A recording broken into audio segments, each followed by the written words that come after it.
C'est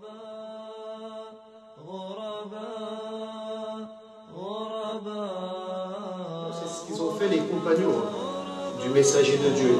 Ils étaient ce qu'ils étaient. On parle souvent de Omar qui était assez violent, fougueux, etc.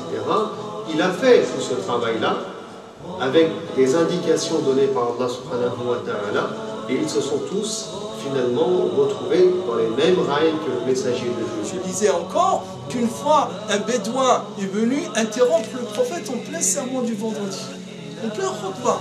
Il lui a dit: oh prophète, un étranger qui vient pour apprendre sa religion.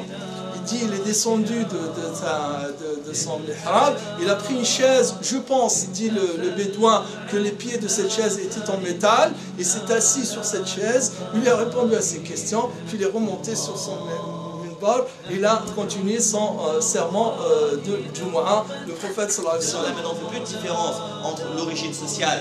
Aujourd'hui, eh bien, qu'est-ce qui se passe? C'est que tous ces gens-là, eh bien, ils ont été élevés par Allah subhanahu wa ta'ala, radiyallahu anhum wa radu anhum, parce qu'on n'a pas fait de différence entre leur origine sociale, parce qu'on n'a pas fait de différence. Et dans la communauté que nous demande d'avoir le prophète d'Allah sallallahu alayhi wa sallam, c'est pas l'argent qui fait la différence, c'est le taqwa.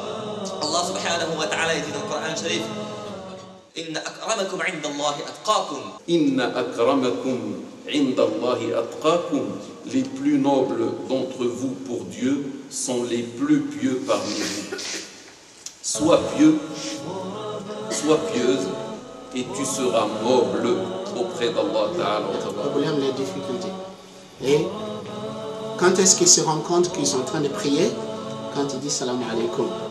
Quand ils disent Allah Akbar et salam alaikum, ils se rendent compte qu'ils étaient en train de prier. Mais entre Allah Akbar et salam alaikum, ils étaient partout sauf dans leur lieu de prière. Ça, ce n'est pas une prière. Allah subhanahu wa ta'ala, il nous dit dans le Coran, dans Surat al-Mu'minun, Surat 23, قَدْ أَفْلَحَ الْمُؤْمِنُونَ الَّذِينَ هُمْ فِي صَلَاتِهِمْ خَاشِعُونَ. L'important dans la prière, ce n'est pas de poser son front à terre. L'important dans la prière, c'est que lorsque mon front est posé à terre, mon cœur s'humilie devant le Créateur, subhanahu wa ta'ala, réellement et entièrement. C'est cela la prière. Mais encore faut-il se prosterner et adorer Allah. Le Créateur, à l'image d'un fabricant qui est le mieux placé à produire une notice ou un mode d'emploi pour l'appareil qu'il a fabriqué. Allah subhanahu wa ta'ala est le mieux placé pour donner à l'être humain lui-même le meilleur mode de vie qui pourrait lui apporter justement un équilibre. Allah subhanahu wa ta'ala, il veut nous faire prendre conscience que pour se protéger de sa désobéissance, eh bien, il suffit de se rappeler, et de se rappeler constamment, que quoi que nous fassions, mais pas seulement quoi que nous fassions, quoi que nous pensions, même ce qui est dissimulé dans nos poitrines, Allah subhanahu wa ta'ala nous sait. Et mettre en rouge, commencez petit, vous allez grandir. Dieu est généreux. Mais pourquoi est-ce que vous voulez devenir grand du jour au lendemain en désobéissant à Dieu? Dieu va vous ramtissir dans l'au-delà. Et même sur terre, il va vous ramtissir. Vous n'aurez aucune valeur aux yeux de Dieu. Le sabre, c'est justement cette qualité qu'on exerce d'abord envers soi-même pour dire ça ne peut pas être pas juste.